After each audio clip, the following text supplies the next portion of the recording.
This is Bloomberg Law with June Grasso from Bloomberg Radio. He's the first person charged in the FTX collapse to avoid prison. Former FTX chief engineer Nishad Singh was one of 3 top executives who turned on Sam Bankman-Fried and testified against him after his once thriving crypto empire imploded in 2022. Bankman-Fried is serving a 25-year prison sentence after a jury found him guilty of fraud last year. Alameda Research Chief Executive Officer Caroline Ellison, the star witness against Bankman-Fried, is reporting to prison in September to serve a 2-year sentence. Ryan Salme, one of Bankman-Fried's top lieutenants at FTX, who did not testify against him, is serving a 7.5-year sentence. But Singh walked out of the courtroom yesterday a free man. Joining me is Bloomberg legal reporter Ava Benny-Morrison, who covered the trial and was at the sentencing. Tell us a little about Singh. Nishad Singh was one of 3 top executives at FTX who turned on Sam Bankman-Fried and signed up as cooperating witnesses to the government. They all testified at Bankman-Fried's fraud trial and eventually helped land his conviction. For Bankman-Fried's currently serving 25 years in jail. And after his sentence, it was time for the cooperators to face their own punishment for their role in the collapse and the years-long fraud at FTX. Now, Nishad Singh turned up in court yesterday, and we heard some pretty compelling arguments from his attorney about why he should avoid spending a day in prison. Only a couple of months ago, Caroline Ellison, the former CEO of Alameda Research, was sentenced to 2 years in jail. This is unusual. Most cooperators end up avoiding any jail time whatsoever. But fortunately for Nishad Singh, that was what happened. Judge Lewis Kaplan found that he deserved more cooperation credit than Caroline Ellison, and he was essentially less culpable in the fraud at FTX than Ellison. Was it also that he was involved in the fraud for a shorter period of time? Judge Kaplan certainly seemed to focus on the amount of time Nishad Singh knew about the fraud. So Nishad, who was the chief engineer at FTX, only found out in September of 2022 that FTX had been sending customer funds, billions of dollars worth of customer funds, to Alameda Research. In contrast, Caroline Ellison knew about this for years and was an accomplice to Sam Bankman-Fried. And Kaplan found that this certainly helped Nishad Singh's case. The fact that he only knew about it for a couple of months before FTX collapsed. Both the prosecution and the defense did admit, even when Nishad Singh found out about this massive fraud and that FTX couldn't afford to cover the hole in customer deposits, he continued to allow campaign donations to be made in his name and forged ahead with a purchase of a beautiful house in Washington State, something that his lawyer said he will forever be ashamed of. $3.7 million house? Yes, that's right. It was worth $3.7 million, and he bought it with his friends as a place to go when he could relax and go on holidays. This was kind of the only luxury, maybe indulgent purchase that Nishad Singh had made when he was FTX. His lawyers, really stressed that he was a true believer in effective altruism, this philosophy that drew a lot of the FTX and Alameda Research folks together, this idea that you could earn a lot of money and give most of it away to make the world a better place. Nishad was very interested in charity. He'd been involved in giving away a lot of his earnings since he was in college. And his lawyers really tried to push that point that this was, a big purchase, but it didn't reflect his. And he's been working all this time, unlike Caroline Ellison? In Caroline Ellison's case, her lawyers had said that she was really struggling to find an employment after the FTX collapse, mainly because of the reputational damage that came as being associated with FTX and Alameda Research. She had been working on writing a nonfiction book and a math book, but Nishad Singh had been lucky enough to find a job. He's been working as a software engineer for a firm in California since FTX collapsed. And he's also been volunteering at a homeless shelter not far from his house in the Bay Area. And at night, he's working on code for a affordable housing project. So this certainly went towards his argument for someone that is trying to build his life back up again. And he certainly doesn't have any interest in getting involved in a multi-billion-dollar fraud again. When he spoke to the judge, how did it come across? Something that struck me about Nishad in court yesterday was that he remained very calm and very composed the entire time. When he got up to speak to Judge Kaplan, he approached the lectern with a piece of paper with his written words on it in his hand and said that how remorseful he was and how gutted he was about the harm that he caused to so many innocent people. He spoke about wanting to prove to not only the judge but others that he was on the path to redemption and he wanted to do good and be a force for good in the world since being part of the calamity at FTX. And what was the reaction when he learned that he wasn't going to have to go to prison?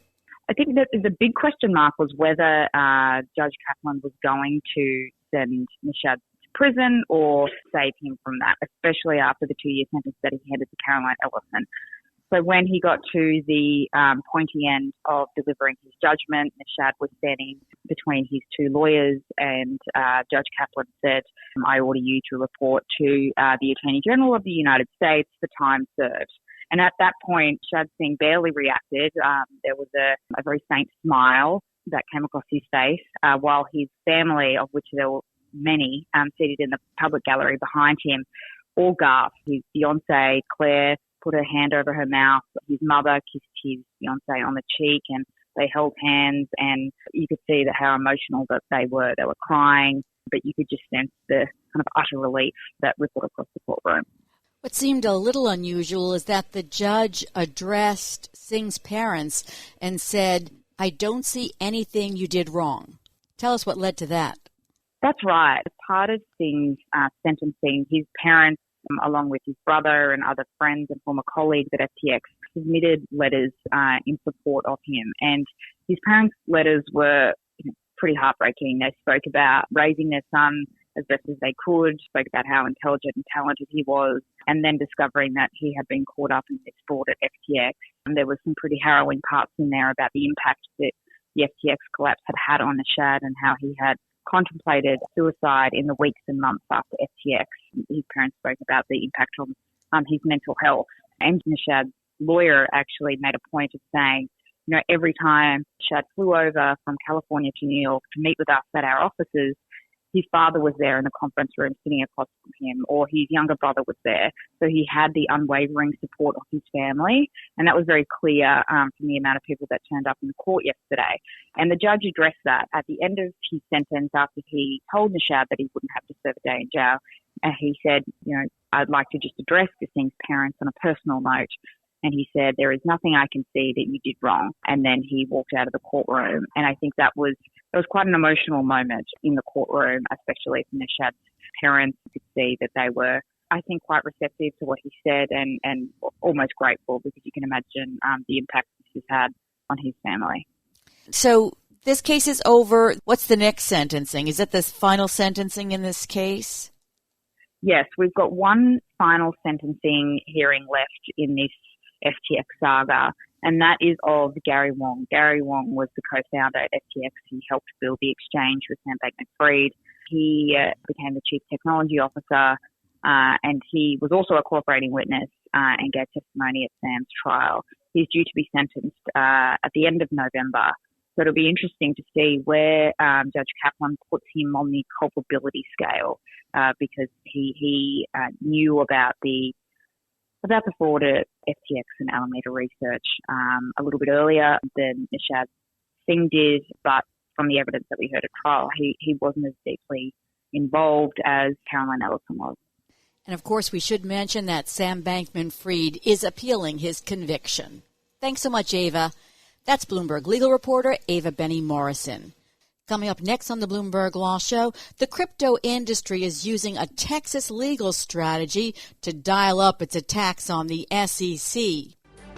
A leading crypto trading platform is trying a preemptive strike against the SEC. Crypto.com is suing the SEC before the agency has a chance to bring an enforcement action against it. And it's suing in the strategic venue of Texas, home of the Fifth Circuit, the most conservative appellate court in the country, which has restricted agency powers, including in the Jarkissi case. which led to a Supreme Court decision last year limiting the SEC's use of in-house judges. Joining me is securities law expert James Park, a professor at UCLA Law School. Crypto.com got a Wells notice indicating the SEC was going to bring an enforcement action, and instead of waiting, it beat the SEC to the punch, so to speak? It did, and that's unusual. A Wells notice is an indication by the SEC that it's planning to bring a case. And the purpose of the Wells notice, which has been around since the 1970s, is to give the potential defendant a chance to provide evidence or arguments to the SEC persuading it not to bring a case. And so this is unusual in that a typical response to a Wells notice would be to make a final attempt to persuade the SEC not to bring a case. And instead, Crypto has preemptively sued the SEC in the Eastern District of Texas and basically argued that it is overreaching its jurisdiction, even though the SEC has not actually voted to bring the case. So is the case ripe then for decision if they don't know exactly what the SEC would be doing? That's the argument I think the SEC is going to make. They will argue that we have not decided to sue you at this particular point in time, and so there's not a ripe dispute that can really be adjudicated in this case. I think Crypto.com will argue, though, that, we know you're going to bring enforcement against us. We know the theory because it's been asserted against other crypto exchanges, and therefore we should be permitted to challenge your policy, your administrative actions, and we might have standing because we could be injured or affected by that particular decision. But I think that'll be a critical issue for the district court to consider whether this is indeed a ripe dispute. Crypto.com, which is based in Singapore, last year moved its U.S. headquarters from Miami to Tyler, Texas. Does it seem like that's a move to a friendlier jurisdiction? It could be for a variety of reasons, not necessarily related to this lawsuit, but simply the lack of a state income tax, generally a business-friendly climate. I would be surprised if sort of the ability to file in a particular jurisdiction is what may have motivated Crypto.com. And, I think there are a lot of considerations that go into play when you are moving your headquarters from one place to another. But certainly the fact that it is in Texas now, it's more of a natural place for a complaint like this to be filed, as opposed to if they were in Miami and filing in Texas. It'd be more of an attenuated link between Crypto.com and Texas if its headquarters was not located there. Now, certainly they have customers in Texas. They do business in Texas, and so they could argue they should still be able to sue in Texas. But the fact that they are headquartered there may make the argument that the case should be in Texas a little bit stronger. Any case in Texas that's appealed would be appealed to the Fifth Circuit, which is notoriously conservative and has struck down a slew of Biden regulations. It has, and particularly with respect to SEC regulations. They struck down very extensive, ambitious regulations of hedge funds, private funds that would have required disclosure relating to fees. And they have struck down disclosure rules relating to stock repurchases by companies. They basically said the SEC arbitrarily changed its position on proxy advisory firms and the advice they give with respect to voting. One exception, though, with respect to the Fifth Circuit is that initially they upheld various rules relating to diversity and diversity disclosure passed by the NASDAQ, which is a regulated exchange that is regulated by the SEC, and passed various rules saying that if you don't have a certain amount of diversity on your board, you have to issue disclosure. So a panel of the Fifth Circuit initially upheld that decision, but the entire Fifth Circuit en banc, the entire court, decided to review that decision, and reports of the argument indicate that they may strike down that rule as well. So the answer is yes, that the Fifth Circuit generally has not been a favorable court for the SEC. If the SEC brings an action, would it be brought in the Second Circuit? It depends. I think it depends on the circumstances, and they have sort of a wide amount of discretion as where they can file a suit. And, wherever there are investors who have been harmed by a particular practice and so forth, they might choose to sue in that venue. But, they could have chosen Texas. The SEC might have simply said, your headquarters is in Texas, we'll sue you in Texas. They might have sued in Washington, D.C. That's another place where they can bring suit, and they often bring suit in the Southern District of New York. Those are common venues, and there's a lot that goes into, I think, choosing a venue. There's no real science to it. And I think they actually still could sue Crypto.com in another jurisdiction, in another venue, if they chose to bring a case against crypto. I don't think there's anything about this particular case that precludes them from suing crypto independently in the enforcement action that they might have been planning to bring. And then you could have concurrent lawsuits where you could have this proceeding in Texas at the same time as a SEC enforcement case against crypto in Washington, D.C., and that poses certain complications, which might be, an argument for dismissing one of the cases on ripeness grounds, is that it may not be a good thing to have two concurrent lawsuits against the same defendant that are basically deciding the same issue. So is Crypto.com's lawsuit about the SEC's power, about agency power? That's certainly part of it. It is a broader question, and they're interrelated, right? It's sort of, I'm questioning your agency power, your jurisdiction that could be asserted against us. And if the SEC brought a case against crypto, the assumption is that the SEC has jurisdiction and power. It would be just more of a background issue. Both cases, I think, would raise the same basic issue, but the one in Texas, I think, is much more hypothetical. And it's much more of a hypothetical injury to Crypto.com, whereas if the SEC sues Crypto.com, then crypto has a very clear basis for saying that we have been injured by the SEC's action, and the SEC does not have authority. And so there's an argument that it might be better to decide that issue in that concrete setting where the SEC has asserted its jurisdiction under crypto, rather than hypothetically wondering whether the SEC does have jurisdiction over crypto. We've talked before about how crypto has been fighting the SEC in different ways. Is this affirmative litigation part of a broader strategy? It's a good question as to whether there's any coordination. No, is there a crypto industry that is essentially strategizing? That's something I just don't know. But, certainly these arguments are out there, and they've been developed in earlier cases by Ripple, by Binance, by Coinbase. And I think Crypto.com and its attorneys have learned from those arguments. And I think that they are trying to open up another front in the battle. And perhaps their belief is that, if we can get a favorable decision from a Texas court, a Fifth Circuit court, that might help our cause in some way with other appellate judges or the U.S. Supreme Court.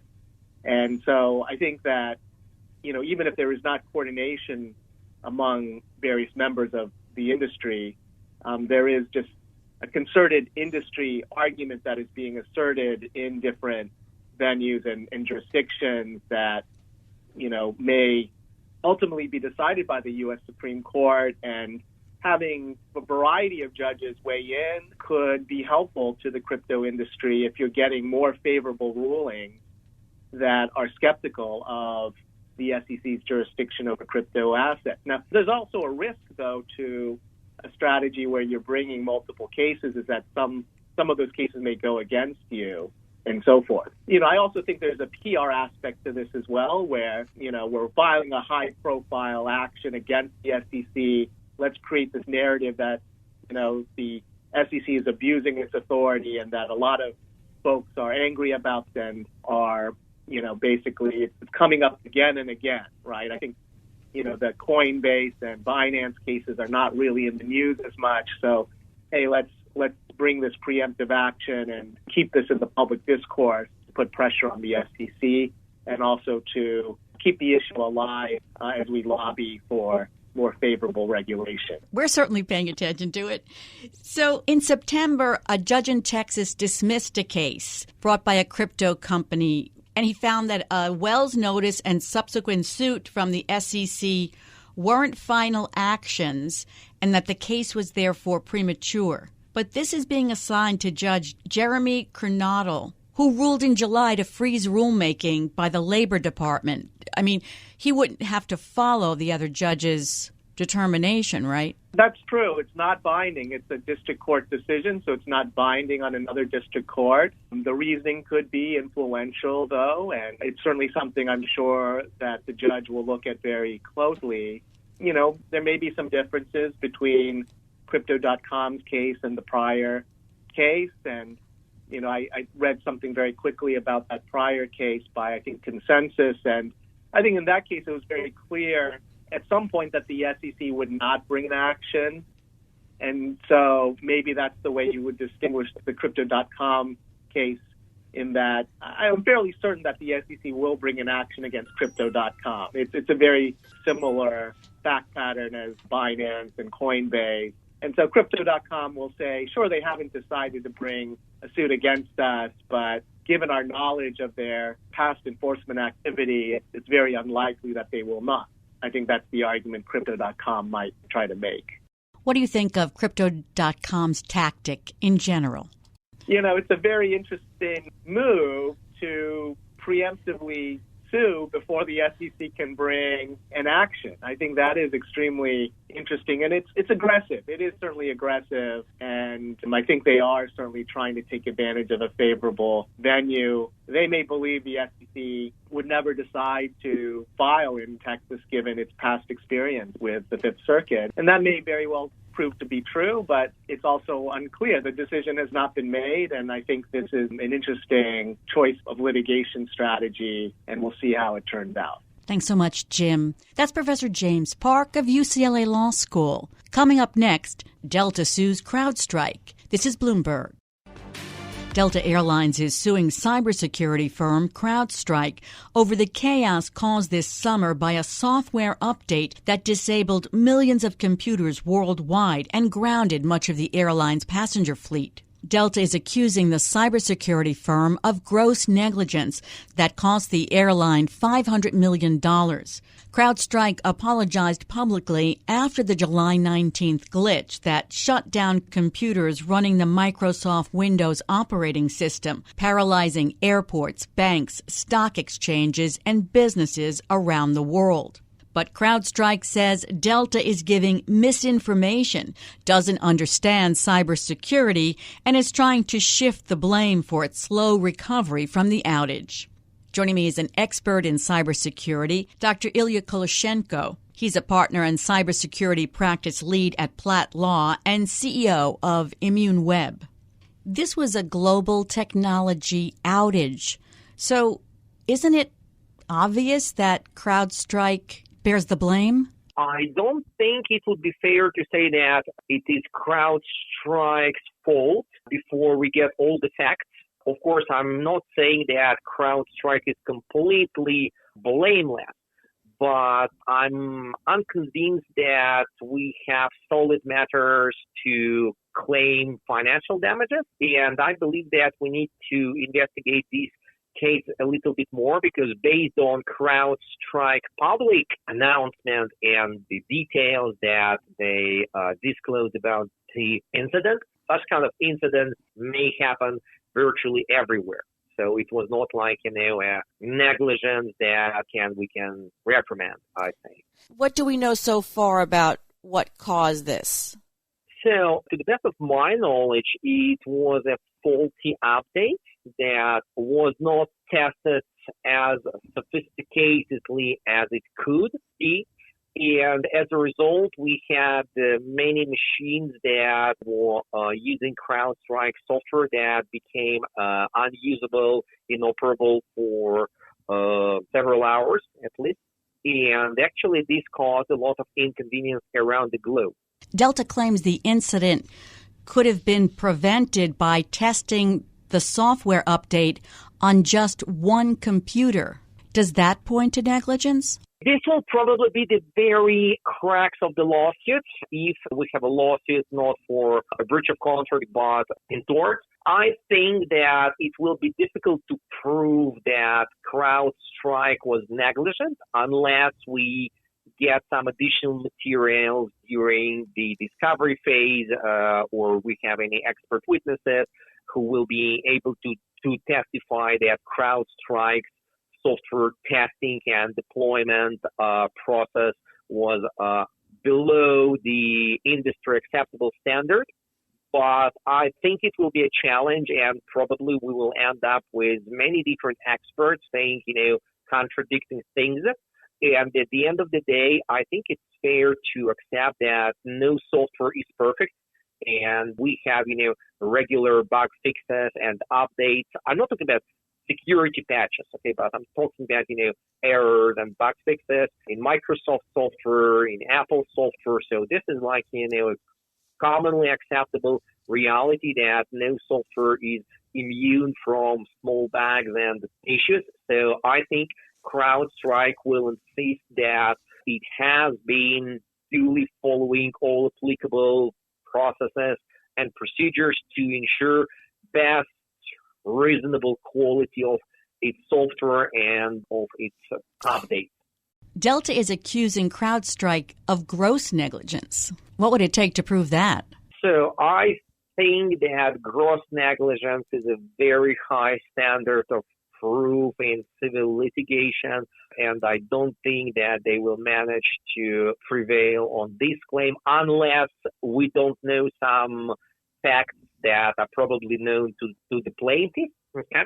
Negligence is possible, okay, but gross negligence, I don't think it will be the case, and I'm especially, skeptical about punitive damages because the alleged misconduct of CrowdStrike has to be so egregious that it would deserve a punishment. So I honestly don't think that gross negligence and punitive damages will prevail.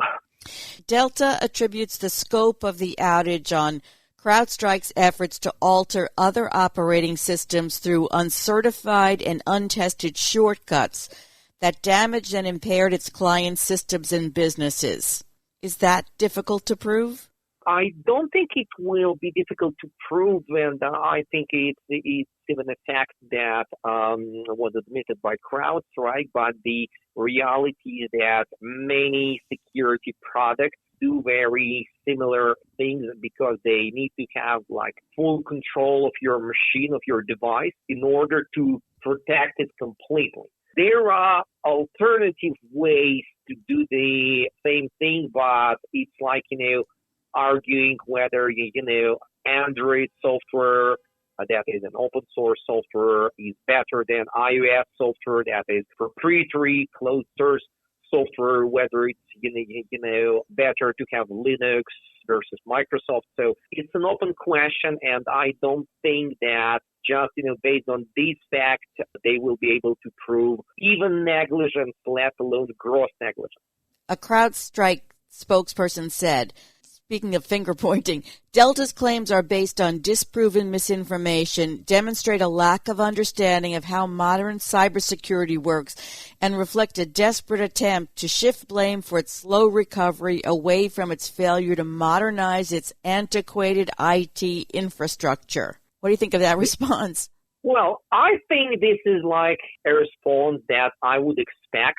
However, probably, one thing that deserves your attention is that actually when we talk about negligence or even if they sue for breach of contract, I would probably say that CrowdStrike will also argue saying, listen, you've been using our software for a long period of time. You had all the documentation. Your IT people, your cybersecurity people were fully aware of how it works, of what exactly we do, of how it operates. You went through all our terms of services, framework agreements, whatever they may have in place. So now, telling us that you are kind of, flabbergasted, ambushed by these very facts, how our software works, doesn't sound credible because you've been aware of these facts since very beginning, or you should have been aware of it. So now saying that it's a big surprise and you're shocked doesn't sound, like a credible claim. And here I think they will get some attention from the jury. What about a breach of contract claim? Oh, that's a very interesting one because if they have a contract, it really depends on the contract. And I think, unless CrowdStrike made some important concessions and agreed to remove some of the clauses that expressly limit, reduce, exclude, or cap their liability for certain incidents, I think Delta chances to succeed are fairly modest. Usually, all cyber security and IT vendors, they have experienced lawyers who know how to write, good tech contracts, excluding or limiting their liability to the fullest extent permitted by law. So under the contract, I'm not sure they will have much success. Maybe they will get some nominal damages, but in this case, it will be a questionable victory in court because they'll probably spend more money in their legal costs than they will eventually obtain at the end. And even if they do so, I think if this ends up in court, I'm confident we'll have an appeal. So I don't think, honestly, that litigation here is the best way to resolve this regrettable incident. I would rather settlement. That would be mutually fair for Delta and for CrowdStrike because breach of contract for me sounds a weak claim unless Delta managed to change, default contractual terms and saying that CrowdStrike will be liable to the fullest extent for all direct, indirect damages. In this case, it can be very problematic for CrowdStrike, but I don't think it's the case. Are there consequences for other companies from this lawsuit? I think that this case may open a Pandora box because if it ends up in court, then probably all cybersecurity and tech vendors will start urgently modifying their contract terms of service and SLAs. Of course, it will be very fact-specific, and it will depend on the decision of the court. If the parties don't settle and do this in a discreet, calm, and confidential manner to everyone's satisfaction, I think it will create a dangerous precedent, first. And second, we'll probably see a lot of other lawsuits, not only against CrowdStrike, obviously, but also all other companies who are saying, oh, listen, I had a problem with my iPhone, I'm suing Apple. So it can cause, kind of avalanche of lawsuits. So I really hope that the parties will find an amicable resolution of this regrettable incident. Thanks for being on the show. That's cybersecurity expert Dr. Ilia Kolochenko. And that's it for this edition of the Bloomberg Law Podcast. Remember, you can always get the latest legal news by subscribing and listening to the show on Apple Podcasts, Spotify, and at Bloomberg.com/podcast/law. I'm June Grasso, and this is Bloomberg.